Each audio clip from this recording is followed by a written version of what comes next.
Yeah, we got kind of a smattering of storms here moving across the state here as we head into your Friday evening. We'll take a look at the radar picture right now, kind of zoomed in closer to the Des Moines metro. Notice most of these storms actually drifting from southeast to northwest at this hour. Nearest one to the metro area just down here in northeastern parts of Madison County, west of Cumming and Norwalk. That's going to head up towards places like Van Meter, DeSoto before long. Another one up northwest of Adel that just popped up here in the last half hour. A little bit more widespread rain as you head down into southern Iowa, especially a lot of Decatur County right now. Even got a couple more lightning bolts down that direction north of Lamoni and headed westward along Highway 2. That rainfall is going to slowly move eastward.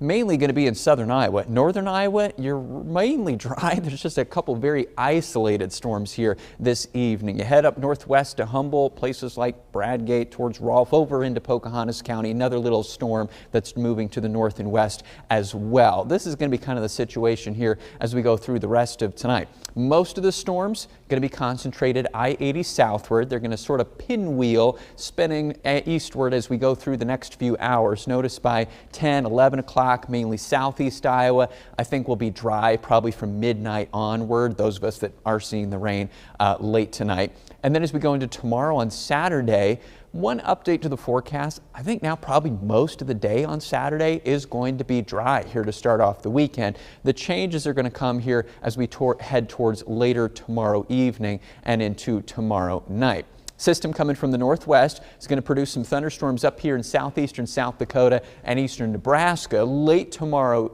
afternoon. And then as we head past sunset tomorrow night, those storms are going to build eastward, probably not getting into central Iowa until I would say 9, 10, 11 o'clock, something like that. They'll push through places like the Des Moines metro to 11 o'clock midnight or so. And then once we get past 2 a.m., I think we'll be mainly done. But during that first half of the evening, especially out in western Iowa in that yellow zone, that slight risk area, could be a couple of stronger storms in that part of the state as those storms first come in from the west. Probably a damaging wind gust or two would be most likely, maybe a couple of larger hailstones. That would be the main thing we'd be watching for the first half of Saturday night. So hopefully, you know, the Hinterland Music Festival, Knoxville's got races late tomorrow evening. This would be after all of those things are going on. Maybe for the Hinterland campers, that might be an issue, but regardless, that's going to be mainly an evening time frame thing. Then Sunday, we push the severe threat out. We've just got some scattered showers and thunderstorms then during the day on Sunday. Decent amount of cloud cover too, and decent amount of a breeze coming in from the north and west. All that's going to team up to mean our temperatures probably going to be stuck in the 70s as we go into, that should say, Sunday here to end the weekend. 8-day forecast then for next week is going to keep our temperatures generally in check. Actually, once we get towards Monday, low 80s and not too much humidity either. A little bit of a breeze to start next work week on Monday. Tuesday, not bad either. Those 2 days probably going to be the nicest of the week. Next storm chance probably coming up on Wednesday.